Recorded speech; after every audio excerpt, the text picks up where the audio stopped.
கேரவன dress மாத்த பயன்படுத்துங்க. வேற விஷயங்களுக்கு பயன்படுத்தாதீங்க அப்படின்னு மனசுல இருந்தத பட்டுன்னு பேசின அம்பிகா.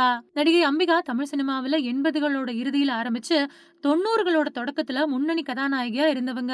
சமீபத்துல நடிகை அம்பிகா குடுத்த பேட்டி ஒண்ணுல பல விஷயங்கள பகிர்ந்துக்கிட்டாங்க.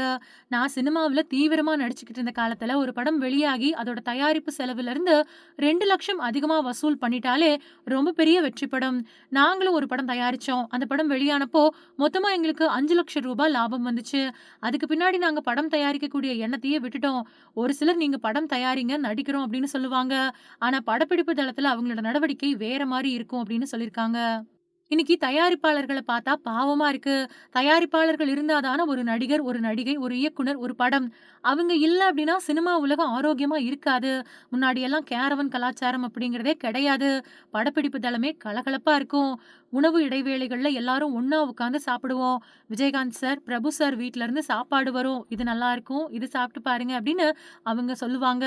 மர நிழல்ல உட்கார்ந்துகிட்டு இருப்போம். ஷூட்டிங் ஸ்பாட்டுக்கு போறதுக்கு முன்னாடி உதவியாளர்கள் போயி பக்கத்துல இருக்கக்கூடிய வீட்ல இருக்கக்கூடிய கழிப்பறைய பயன்படுத்திக்க அனுமதி கேட்டுட்டு வருவாங்க. அப்பல்லாம் கேரவன் அப்படிங்கிறதே கிடையாது. கேரவன் அப்படிங்கிற வார்த்தைய கேட்டது கூட இல்ல. இன்னைக்கு கேரவன் இருக்கிறது நல்லதுதான்.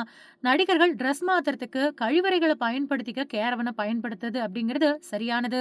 இதுக்கு மட்டும் கேரவன பயன்படுத்தணும் அப்படின்னு சொல்லியிருக்காங்க.